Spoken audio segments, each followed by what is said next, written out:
Hey everyone, Joe here again on behalf of the League dev team. A lot has happened since the last Riot Pls, so today I want to get straight into it and talk about the state of the game. We know there's been a lot of change over the last few months, from the jungle changes, to how much carry potential an individual player has, to the big shakeup in bot lane. From some of you we've heard excitement about how fresh the game feels and how much more open the champion pool is now. But from many others, we've heard that the rate of change has felt overwhelming, and we've also heard your specific concerns about individual changes. First of all, I want to let you guys know that for the rest of the year, we intend to let things settle and make fewer large changes. I also want to talk through the major changes one by one, so you know where we stand on things. First of all, are we happy with how the jungle changes have landed? Overall, we are happy with these changes. Our primary goal here was to reduce how often early lanes were decided by junglers. Based on early gold, XP, and kill participation trends, we do think we achieved this goal. As a secondary benefit, these changes helped drive more interaction between junglers and created room for more early game lane action overall. We also believe the Scuttle Crab objective is in a good spot. Important enough to demand attention, but not so valuable it deterministically snowballs one side. As of now, we have no additional big changes planned for the jungle this season. How about the state of individual carry potential and overall game pace? Toward the end of last year, we started hearing more and more feedback from you guys that, over time, solo carry potential had been nerfed too hard. After looking into it, we agreed individual agency was too low, and in March made changes to tower and shutdown bounty gold in response. These changes accomplished our goal of increasing individual agency.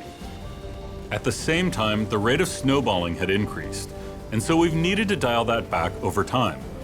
We've made further changes to the bounty system, reduced gold from early towers, and lengthened the Baron encounter to give more opportunities to contest.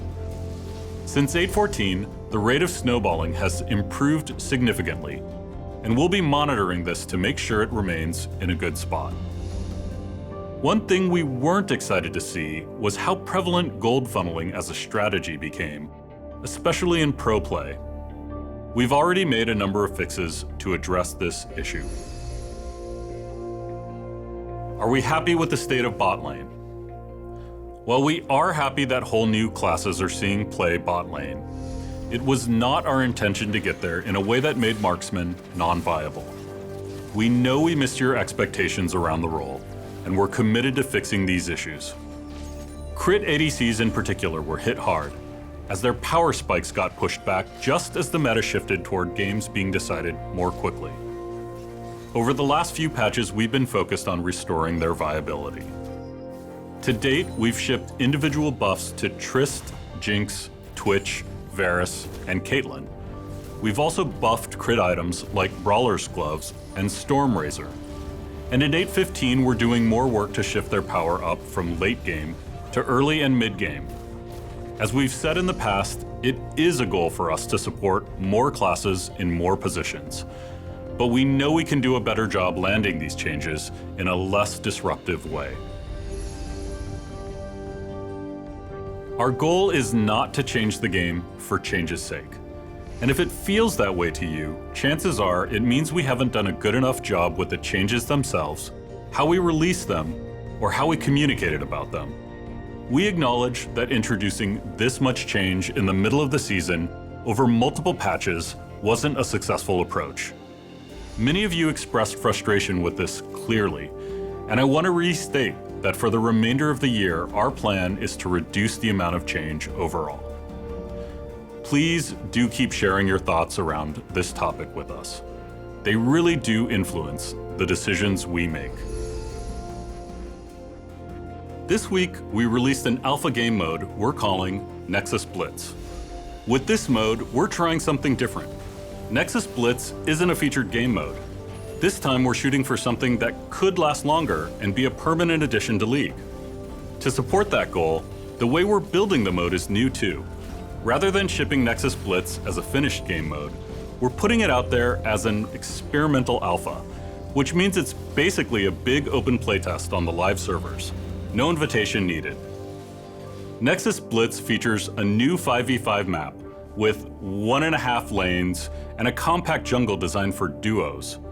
Compared to SR, Blitz is meant to have an overall shorter game length, with constant action and unpredictable events that encourage wild team fights. Nexus Blitz also features unique gameplay mechanics, like an on-fire buff that you receive for 4 consecutive kills. Our hope is that this mode is a great choice for when you want to have a quick, lower stress game with your friends. The whole point of how we're developing this mode is to make sure we're onto something you guys are looking for. So let us know what you think. We've heard you when it comes to issues with the client experience.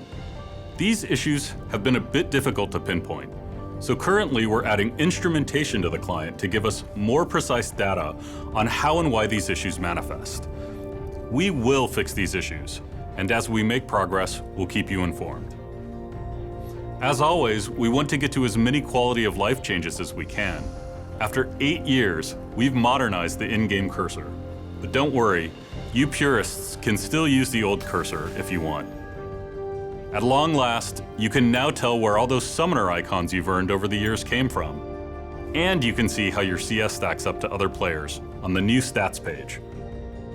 It's been a while since we updated our mobile app, but recently we added news and notifications, so check it out and let us know what you think. We've kept a number of the improvements to ARAM from the Bilgewater event, and we've made changes behind the scenes that improve the experience of playing over Wi-Fi. We hope these changes improve your experience with the game. If there are other quality of life features you're interested in, please let us know. Before I go, a quick update on Clash. As you all already know, Clash had major technical issues, and as a result, we had to postpone launch. I've already talked in depth about what went wrong in a dev blog, which we've linked below in case you missed it. We've made some good progress on the technical improvements needed to launch Clash again, and we'll be testing these on PBE in the near future, with broader regional tests toward the end of the year. Once again, we apologize for the delay. We're very eager to get Clash up and running, but want to make sure we've fully addressed the issues. As we head into the final few patches before Worlds, we're looking forward to seeing how the meta settles and what new creative strategies come into favor. We've also got some new content to share soon that's out of this world. That's it for me. As always, thank you guys so much for playing. We'll see you on the Rift, and maybe beyond.